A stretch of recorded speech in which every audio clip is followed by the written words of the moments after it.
Welcome to the Jasper Blueprint podcast, where we explore what it takes to build a robust business in a rapidly changing environment. I'm your host, Bessi Graham. Today, we're diving into the heart of every successful business, the vision.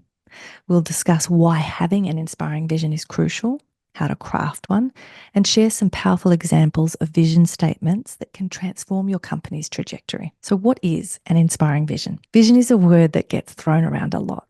But let's break down what an inspiring vision truly means. This is how I describe the essence of a vision.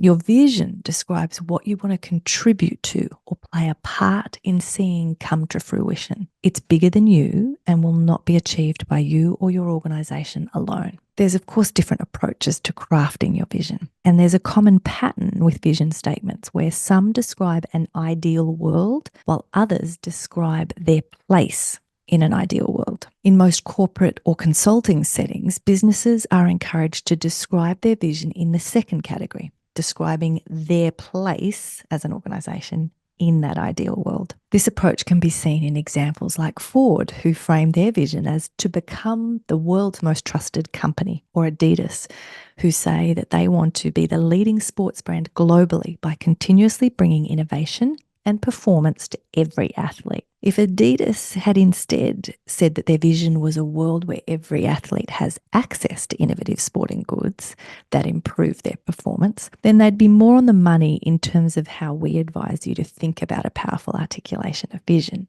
Because I want to encourage you to think big. And for our purposes, we'd love for you to describe your vision as that ideal world, knowing that you will only play a part in its achievement. Now, thinking big isn't about vision statements like Adidas, where they shared this purely grand statement of wanting to be really the winner in their market, and then making claims that are completely impossible, including naming that the person or the group they want to individually and exclusively impact is every athlete globally. Now, that's not a helpful statement. If you think about the reframe I just gave it, you'll see that the vision itself can and should be grand and could include every athlete in the world, but the articulation encompasses the ideal state of which you will only play a part. Now, let me give you some examples of vision statements. Habitat for Humanity says that they're looking for a world where everyone has a decent place to live. And for us at Benefit Capital, we want a world where every business takes the impact of their operations, positive and negative, seriously, so that business can be a positive agent for change. Now, can you see how in both of those examples, it would not be possible for Habitat for Humanity or Benefit Capital to achieve their vision on their own? The vision speaks of the ideal world or end state that would exist if the issues that they care about and the work they do was successful. There's enough specificity in it to be able to picture and communicate with others how the business itself plays a role in contributing to that ideal world described. But, this is important, it's not so detailed or prescriptive that it boxes you in or prematurely limits what or how you contribute.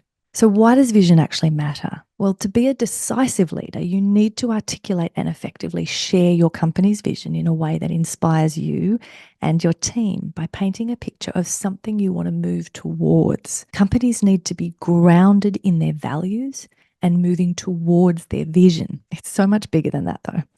This isn't just about describing something businesses need. This is describing a deeply human need. Being grounded in your values and moving towards your vision creates the opportunity for human flourishing. Now, let's get into how you refine your vision.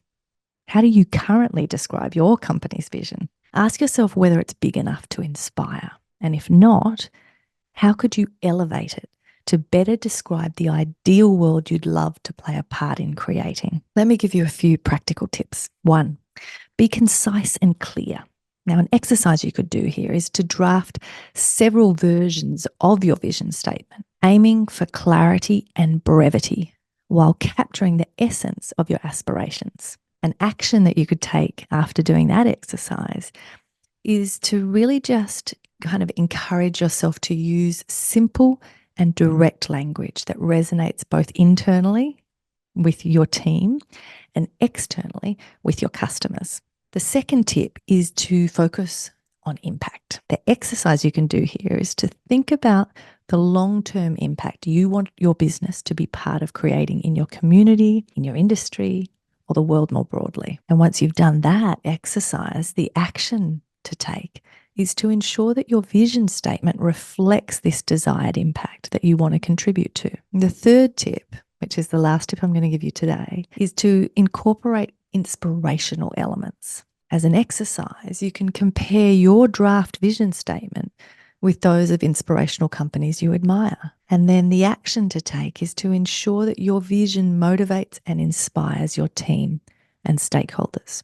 As we wrap up today, the reflective question that I want you to ask yourself, and I always encourage you to write this down if you can, is what steps will you take today to start refining your vision statement and ensure that it aligns with your long-term goals and values? In this exploration today, we've looked at what makes an inspiring vision. We've explained the different approaches to crafting your vision, describing an ideal world, or describing your place in an ideal world. We broke down for you why vision matters, and we shared some practical tips for refining your vision. Remember that an inspiring vision isn't a luxury. It's a necessity for guiding your company towards meaningful and sustainable success. If you enjoyed this episode, I'd encourage you to visit our website, www.bessigraham.com, for more resources on building a purpose-driven business and to join our community of forward-thinking leaders. Until next time, keep merging money and meaning in your leadership journey.